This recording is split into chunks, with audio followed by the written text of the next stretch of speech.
Dutch, British, Danish, French. We are discussing about the Portuguese. We are discussing about the Portuguese. ठीक है, Portuguese के बारे में हम बात कर रहे हैं। पोर्टुगीज के बारे में बात कर रहे हैं। कल काफी सारी बात हमने कर ली थी, एक्सटेंशन के बारे में काफी हमने बात की थी, और एंड में आते-आते मैंने कहा था कि आखिरकार पुर्तगालियों का अंत किस प्रकार से होगा।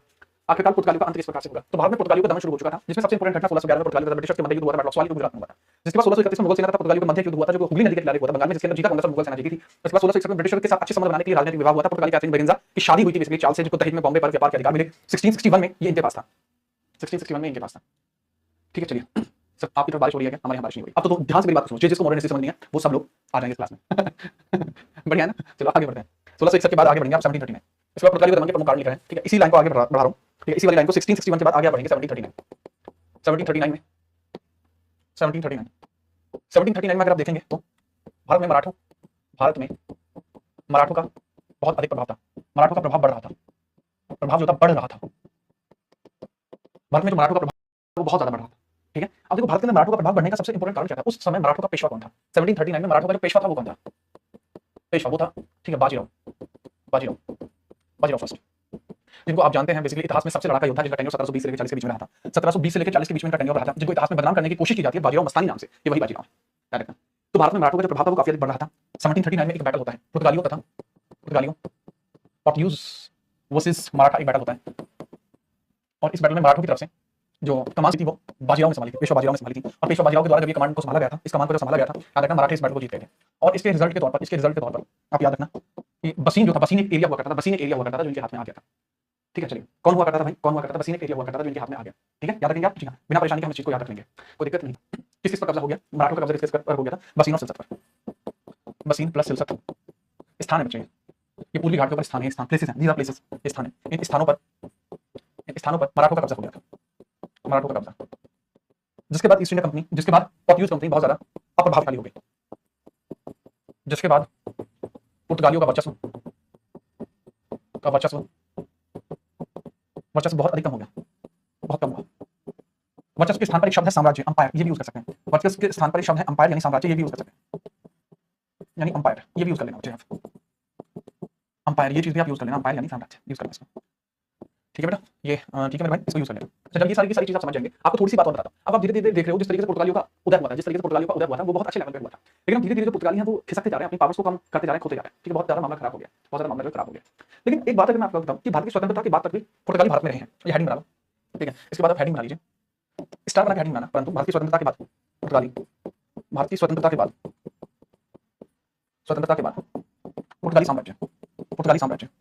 पुर्तगाली साम्राज्य के बारे में बात करेंगे। ठीक है, साम्राज्य, Portuguese empire even after the independence of India. समझने का प्रयास करो कि भारत की स्वतंत्रता के बाद पुर्तगाली साम्राज्य जो है उसको हम किस प्रकार से समझ सकते हैं। देखो वास्तविकता ये है कि जब आप देखते हैं कि भारत की स्वतंत्रता के बाद पुर्तगालियों का क्या हुआ, तो वो बहुत लंबे समय तक गोवा और दमन द्वीप पर प्रभाव रखते हैं, गोवा प्लस दमन द्वीप पर प्रभाव को अपने कब्जे में रखते हैं, अपने कब्जे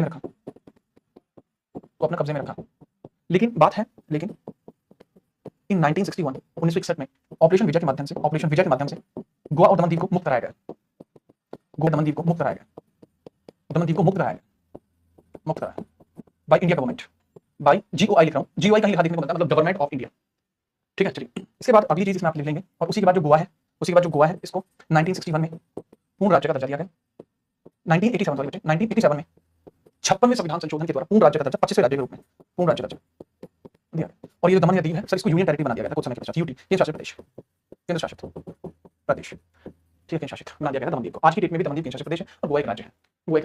बसीन या बेसिक, बेटा बसीन, जतिन उसका नाम था बसीन। बसीन एक जगह है, बसीन मैप पे देखोगे आप, बसीन सिलसिला मैप पे नहीं देखा आपने। ठीक है, चलो ये तो बच्चे आपका दमन द्वीप है। ठीक है, दमन द्वीप है आपका। ठीक है, ये है आपका दमन द्वीप, और ये जो है आपका बसीन है, ये बसीन, ये आपका बसीन है, ये वाला हिस्सा, ये दमन द्वीप है, ये बसीन है, ये सिलसत है, ये वाला ये सिलसत है। ठीक है, नीनो डी ने बनाया था। पुर्तगाली भारत से लूटकर क्या ले गए थे? देखो इसका कोई स्पेसिफिक जवाब नहीं है, पुर्तगाली भारत से लूटकर क्या ले गए थे, लेकिन एक बात आप समझ लीजिए, पुर्तगाली का प्रभाव यहाँ पर बहुत ज्यादा है। आज की डेट में भी अगर आप गोवा में जाओगे तो वहां पर भी आप देखते हो कि आज भी पोर्टुगीज वहां पर रहते हैं बहुत सारे। जैसा कभी वो 1970s में रिलीज हुआ था। अरे पीयूष मेरे बच्चे, मेरी बात को बहुत ध्यान से सुनो। पीयूष 1961 में वो आजाद हो गया, लेकिन 1987 में जाके वो कंप्लीट स्टेट बना। सर मैंने देख लिया था पहले। दुष्यंत तुम्हारी बात ये लगे, दुष्टू भाई चले आगे, नोट हो गया तो बताओ, फिर मैं आगे चलता हूं। सर पोर्टुगीज में महंगाई थी इसलिए रूल हुआ किया था इन्होंने, ऐसा कुछ नहीं है, पोर्टुगीज में महंगाई का कोई मसला नहीं है। ठीक है, ऐसा कुछ भी नहीं है। अच्छा, आपको पता है कि एक क्वेश्चन है कि uniform civil code article 44 of Indian constitution, uniform civil code केवल गोवा के अंदर ही लागू क्यों होता है? इसका जवाब जो बच्चा मुझे दे देगा हालांकि इसका जवाब मैं अपनी बहुत सारी क्लासेस में आपसे पहले दे चुका हूं। तो जो बच्चा मुझे इस बात का जवाब दे देगा कि यूनिफॉर्म सिविल कोड सिर्फ गोवा में ही लागू क्यों है, मैं उस बच्चे को अपने इंस्टाग्राम पे शाउट आउट दूंगा, नाम लेकर एक वीडियो बनाऊंगा ऐसे, हाँ भाई ये लगा बहुत खतरनाक खिलाड़ी है ऐसे करके, ठीक है। अब बताओ यूनिफॉर्म सिविल कोड केवल गोवा में ही लागू क्यों है, ये आपने नोट कर लिया, शाबाश। आगे बढ़ रहा हूं मैं, आगे बढ़ रहा हूं। अब हमने क्या देखा, ठीक है, अभी तक मैं क्विक रिवीजन कराता हूं आपको, क्विक रिवीजन कराता हूं। हमने अभी तक ये देखा था कि पोर्तुगीज भारत के अंदर आए, भारत के अंदर उनके गवर्नर आए, उन्होंने भारत में एक्सपेंशन किया, युद्ध लड़े, कब्जा किया, फिर वो कब्जा धीरे धीरे कम हो गया ब्रिटिशर्स की वजह से, बाकी लोगों की वजह से। लेकिन उसके बाद भी धीरे धीरे और ज्यादा चीजें खराब होती चली गई और उसके बाद उनका वर्चस्व सिर्फ कुछ ही स्थानों पर रह गया। भारतीय स्वतंत्रता के बाद वो जो स्थान है वो उन्होंने अपने आप को कब्जाए रखे, ठीक है, अपने आप को कब्जाए रखे, और कब्जाए रखने के बाद 1961 में उनको खत्म कर दिया गया, 1961 में उनको खत्म कर दिया गया, याद रखना। अब अगली कंपनी के बारे में बात करते हैं, ठीक है, अगली कंपनी के बारे में बात, अगले आपके डचेस, ठीक है, भारत में अगली कंपनी का आगमन इसको बोलते हैं next arrival, next company arrival in India. कौन सी नेक्स्ट कंपनी, फटाफट नाम बताओ। Arrival in India, arrival in India. चलिए sir, 1962 act of Goa and Daman the independence section 5A के अनुसार यूसीसी को लगाया गया। नहीं, ऐसा नहीं है, देखो मतलब आपकी जानकारी गलत नहीं है, आपकी जानकारी बिल्कुल ठीक है। इसके लिए हाँ बिल्कुल सेक्शन 5A ही यूज किया गया था, लेकिन उसके पीछे का रीजन था, रीजन को मैं आज क्लास में एंड में बताऊंगा, ठीक है। चलो अब बात सुनो सर, गोवा एक छोटा एरिया है और वहां पर इसको लगाना आसान था। बेटा सिक्किम कितना बड़ा एरिया है, आपका सिक्किम तो छोटा एरिया ना, गोवा जैसा ही, वहां पे लगा सकते थे। सर वहां बहुत सारे धर्म थे, इंडिया के हर राज्य में अलग अलग प्रकार के धर्म पाए जाते हैं, याद रखना। यूपी के अंदर बहुत सारे अलग अलग प्रकार के धर्म पाए जाते हैं। अब मैं बात करूं भारत में अगली कंपनी का आगमन होता है, डच। डच डच डच कौन सी कंपनी है सर? डच, जो लोग नेदरलैंड्स में रहते हैं वो अपने आप को डच बोलते हैं, नेदरलैंड के लोग जो नेदरलैंड्स हैं वो अपने आप को क्या बोलते हैं, डचेस बोलते हैं, डचेस बोलते हैं, क्या बोलते हैं, डचेस बोलते हैं। तो डचेस के बारे में हम बात करते हैं, डचेस के बारे में हम बात करते हैं। धीरे धीरे भारत के अंदर डचेस जो है वो किस प्रकार से आए, भारत के अंदर धीरे धीरे जो डचेस है वो किस प्रकार से आए। बात है 1596 की, बात है 1596 की बात है, बात है 1596 की। कब की बात है? 1596 की, 1596 की बात है। 1596 में गोवा में, ठीक है, 1596 में नीदरलैंड से कार्नोलियन हॉटमैन, ठीक है, कार्नोलियन हॉटमैन, ठीक है, कार्नोलियन हॉटमैन भारत की तरफ निकलते हैं, भारत के लिए निकलते हैं, भारत की तरफ निकलते हैं, भारत की तरफ निकले। ये सीधे कहां पे है? इंडोनेशिया में। लेकिन गए कहां पे? सीधे इंडोनेशिया, इंडोनेशिया सीधे कहां पे गए? इंडोनेशिया में। क्योंकि 1596 में इंडोनेशिया पर कब्जा करना आसान था, क्योंकि 1596 में इंडोनेशिया पर कब्जा करना आसान था, भारत पर कब्जा करना, भारत के अंदर व्यापार करना बहुत ज्यादा कठिन था, भारत के अंदर व्यापार करना कठिन था, इंडोनेशिया के अंदर व्यापार करना आसान था, क्योंकि भारत के ऊपर पुर्तगालियों का कब्जा था 1596। पोर्तुगीज अलग अलग एरिया पर भारत में फैले हुए थे। जो कार्नोलियन हॉटमैन था, जो नेदरलैंड का व्यक्ति था, वो भारत की तरफ से निकल के गया था। 1596 में उसने भारत को देखा था, लेकिन ऑफिशियली अगर मैं बात करूं 1598 में वो कंप्लीटली भारत के अंदर आता है। लेकिन इंडोनेशिया की यात्रा के बाद 1598 में भारत में व्यापार के मार्गों को तलाशता है, मार्गों को तलाशता है, तलाशने की कोशिश की। इसको उस टाइम पर ऐसा कोई भी मौका जो है दिखाई नहीं दिया। बावजूद इसके बात है 1602 की, बावजूद इसके बात है 1602 की, 1602 में इसके बाद पुनः प्रयास किया गया, ठीक है। चलिए याद रखिए, बात है 1602 की। डचेस के द्वारा भारत में पहली कंपनी लगाई जाती है, डचेस के द्वारा भारत में पहली कंपनी लगाई जाती है। देखिए वह कंपनी डचेस के द्वारा भारत में पहली कंपनी लगाई। लेकिन ये जो कंपनी थी भारत के अंदर, जो इसमें पहली कंपनी थी, जिसको आप कंपनी बोल लीजिए, फैक्ट्री बोल लीजिए, ठीक है, जिसको आप कंपनी बोल लीजिए, फैक्ट्री बोल लीजिए।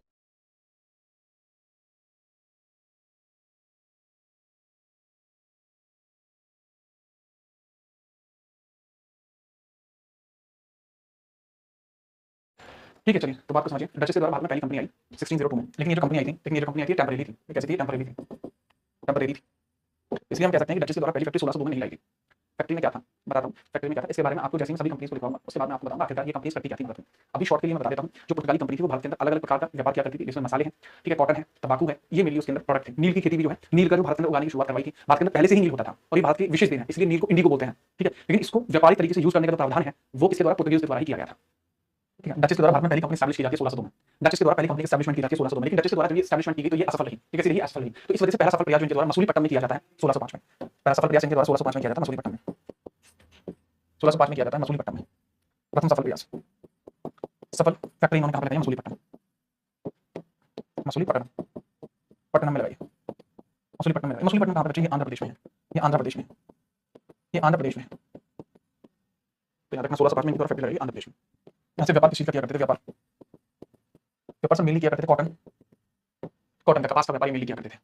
स्पाइस का व्यापार किया करते थे, ठीक है, कॉटन स्पाइस, ये इन दोनों ही चीजों का मेनली व्यापार किया करते थे, कॉटन का और स्पाइसेस का, ठीक है। चलो जो ईस्ट में कंपनी आएगी ब्रिटिश वाली, वो चाय के व्यापार को शुरू कर देगी। बेसिकली भारत के अंदर एक यूनिक सा चाय के व्यापार को शुरू करेगी, याद रखना, ठीक है, याद रखेंगे, ठीक है।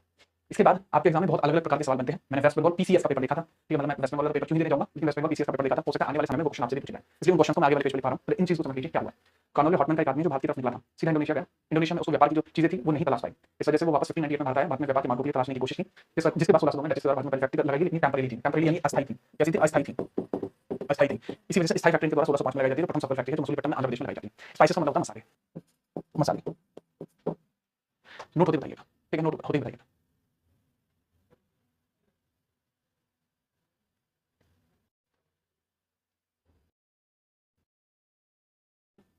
कोई समस्या है? नहीं सर, आगे बढ़ूं? जी हाँ सर, भारत को सबने लूटा, लेकिन भारत अब भी किसी को नहीं लूटता है। कोई बात नहीं, कोई बात नहीं, ठीक है। लूटने की प्रवृत्ति उनमें होती है जो यार लूटने के लिए बने होते हैं। भारत जो है समृद्ध देश है, इसको लूटने की जरूरत नहीं है। ठीक है दीपक, ये लंबी कहानी है, बताएंगे किसी दिन आपको समझ में लेगा। तो चलिए आगे लिखेंगे आप इसमें, भारत में डचेस की अन्य फैक्ट्री, भारत में डचेस की अन्य फैक्ट्री, अन्य factory, other important factories of duchess in India, other important factories of duchess in India.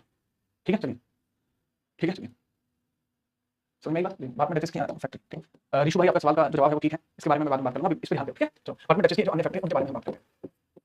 सबसे पहली फैक्ट्री जो है 1605 में हो चुकी है, इसको मैं बता चुका हूं। इसके बाद 1610 में, 1610 में पुलिकट में खोली जाती है, पुलिकट में, पुलिकट में खोली जाती है। 1610 में ये फैक्ट्री कहां खोली जाती है? 1610 में फैक्ट्री खोली जाती है पुलिकट के अंदर। 1616 में खोली जाती है सूरत के अंदर, 1616 में खोली जाती है सूरत के अंदर, सूरत के अंदर फैक्ट्री खोली जाती है। 1616 में कहां खोली जाती है? सूरत के अंदर ही फैक्ट्री खोली जाती है, याद रखेंगे। जी हाँ, 1627 के अंदर खोली जाती है, इसके बाद फिर 1627 के अंदर खोली जाती है, फिर पीपली में, 1627 के अंदर खोली जाती है पीपली में, याद रखना।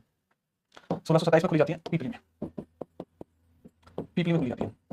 अच्छा 1627 में जो पीपली में खोली गई है उसके बाद पुलिकट कहां पे? आंध्रा और तमिलनाडु बॉर्डर पर है, तमिलनाडु के बॉर्डर पर है। सूरत कहां पे सर? ठीक है गुजरात। पीपली कहां पे सर? उत्कल तट पर, उत्कल तट पर है, उत्कल तट पर है। उत्कल तट मेनली जो है, मेनली जो उत्कल तट है वो कहां पे? ओडिशा में, ओडिशा। लेकिन इसका कुछ हिस्सा जो है उत्कल तट का वो वेस्ट बंगाल को भी टच करता है, वेस्ट बंगाल को भी टच करता है। पीपली वहीं पर एक जगह है जहां पे इन्होंने फैक्ट्री खोली थी। उसके बाद 1641 में भीमापट्टनम में, भीमापट्टनम में, भीमापट्टनम में आपको देखने को मिलेगा। उसके बाद 1653 एंड 55 के बीच में इनके द्वारा फैक्ट्री खोली जाती है, जो खोली गई थी बेसिकली चिंसुरा में, चिंसुरा में है, जो कंप्लीट थी, कंप्लीटली इन बंगाल, इन बंगाल। ये सवाल पूछा गया था, ये रिपीटेड सवाल है। डचेस के द्वारा बंगाल में पहली कौन सी फैक्ट्री खोली गई थी? That was Chinsurah, that was Chinsurah factory. कौन सी फैक्ट्री थी? चिंसुरा फैक्ट्री थी, लिख लेना, ठीक है, याद रखना। सर जी 1611 में ब्रिटिश जीत गए थे, सूरत में अपनी फैक्ट्री डाली थी, उसके बावजूद भी 1616 में सूरत के अंदर इन्होंने अपनी फैक्ट्री डाली थी डचेस में, ठीक है याद रखो। और यहाँ पे जो बात है, मेरी बात को बहुत ध्यान से सुनना, जब ये फैक्ट्री यहाँ पे डाली गई थी, मेरी बात को सुनो, तब ये जगह बंबई कहलाती थी। ये जगह क्या कहलाती थी? बंबई। फिर बाद में 1960 में बंबई का विभाजन हुआ, 1960 में बंबई का विभाजन हुआ, उससे पहले ये जगह बंबई कहलाती थी। लिखो फटाफट, ठीक है, ये जगह लिख लो, उसके बाद मैं आगे बढ़ता हूँ।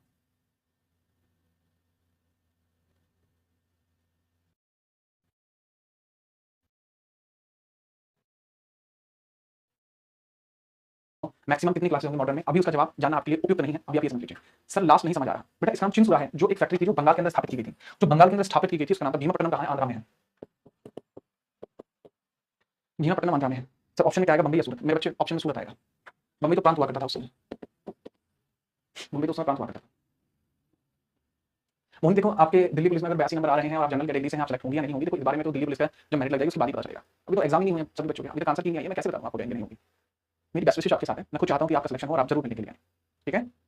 उत्कल तट कहां पे है बेटा? मैंने यहाँ पे लिखा हुआ है, मेनली उड़ीसा में है, लेकिन वेस्ट बंगाल के अंदर भी सब थोड़ा सा हिस्सा पड़ता है। आप लिखी हुई चीजों को तो समझा कीजिए, ठीक है। आगे बढ़ते हैं, इसके बाद हम बात करते हैं किसके बारे में? भारत में डचेस का प्रभाव, डचेस का प्रभाव, impact of duchess in India, impact of duchess in India. Bharat में डचेस का प्रभाव देखिए, देखो जब डचेस भारत में आई तो उन्होंने भारत में सोने के सिक्के डालने शुरू किए, सोने के सिक्के डाले, minted gold coins, minted gold coins, जिसको हम स्वर्णिम पैगोडा कहते हैं, जिसको हम क्या बोलते हैं? स्वर्णिम पैगोडा, स्वर्णिम पैगोडा, स्वर्णिम पैगोडा कहते हैं, ठीक है। भारत में चाय की खेती, चाय, अफीम, नील, और जो है कॉटन यानी कपास, इस खेती को बढ़ावा दिया, इस खेती को बढ़ावा दिया, इस खेती को बढ़ावा दिया। बढ़ावा देने का मतलब एनहांस। फिर आपने तो भी बताया था कि जो चाय की खेती थी वो मेनली जो कराई गई थी वो ब्रिटिशर्स के द्वारा हुई थी, जी हाँ, फेमस ब्रिटिशर्स के द्वारा हुई थी, लेकिन इन्होंने भी भारत में चाय, अफीम, नील और कपास की खेती की थी, कपास की खेती की थी, ठीक है। चलिए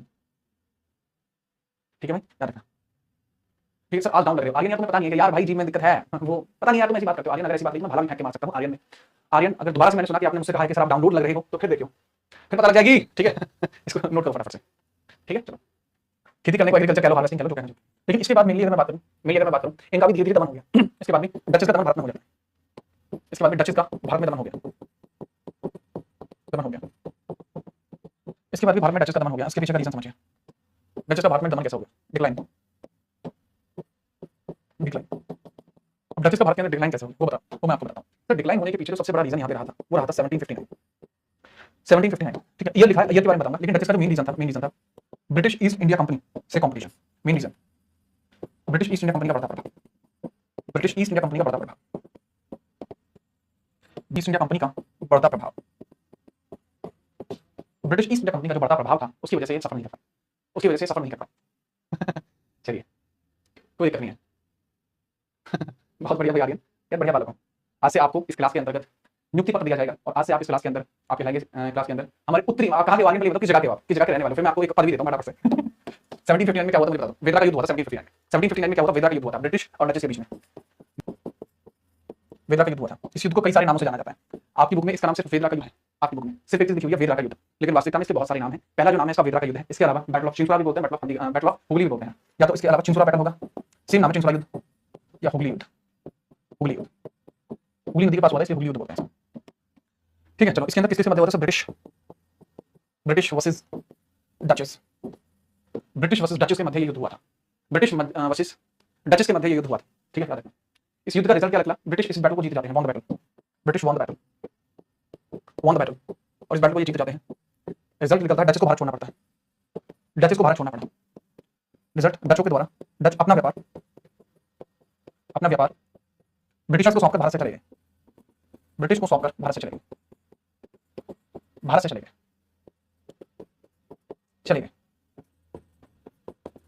तो इस वजह से हम कह सकते हैं कि चाय, अफीम, नील और कपास की खेती का सारा जो कारोबार था वो ब्रिटिशर्स के पास कहां से आया? डचेस के पास से आया।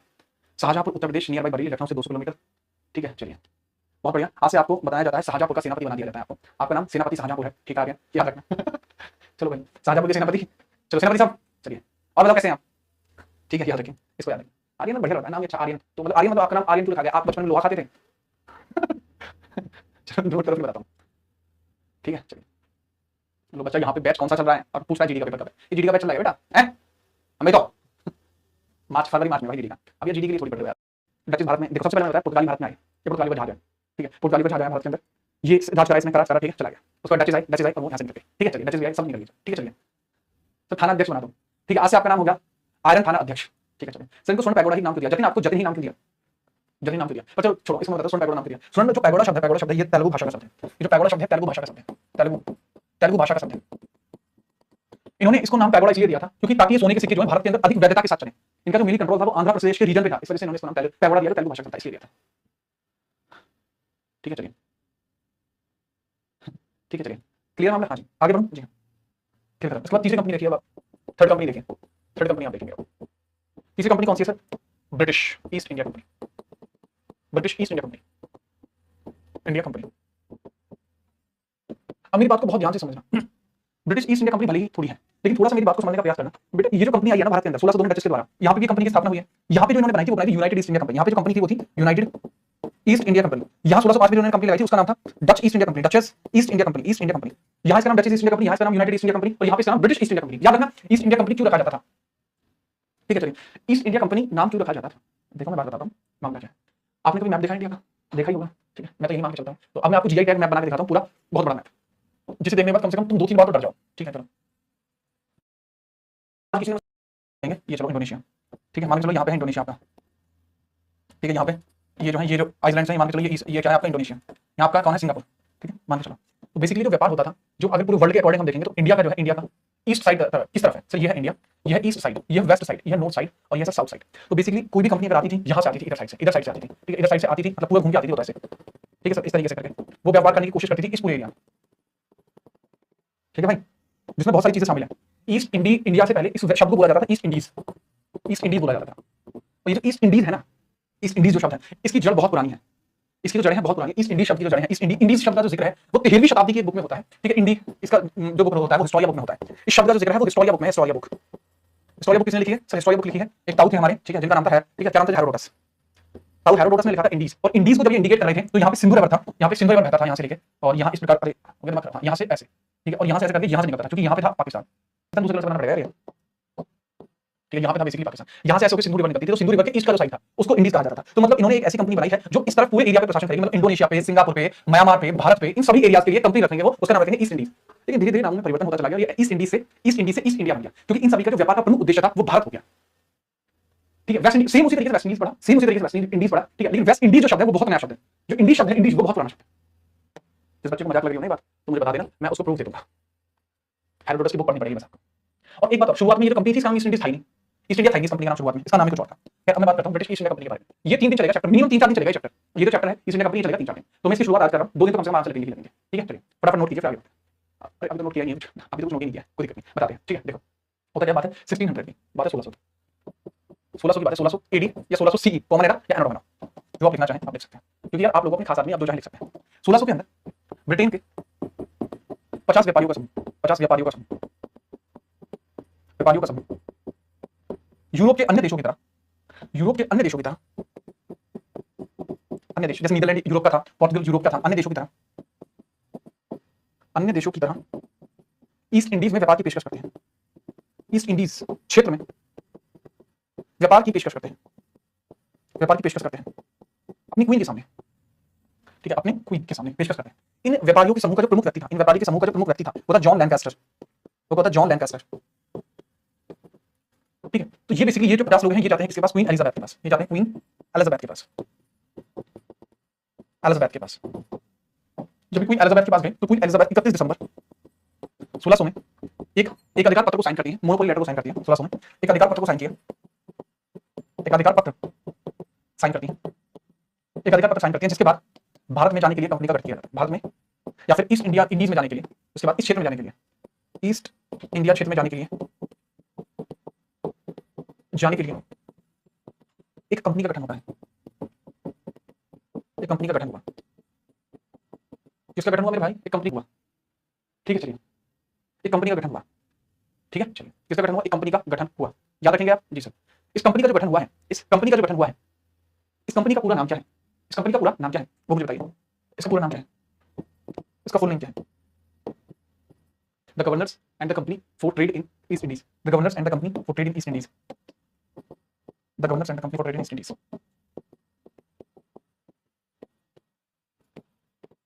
For trade in east Indies. यही कंपनी आगे जाके ईस्ट इंडिया कंपनी बनेगी। सर धीरे लिख भाई, रीनू का ऐसा कहना है, रीनू तुम्हारी तो बात कर, बड़े एक बार नोट कर लो, उसके बाद आगे बढ़ेंगे, फटाफट नाम लिखें। आयरन मैन तुम कहां गई, सेना उपाध्यक्ष आयरन मैन कहां हो आप,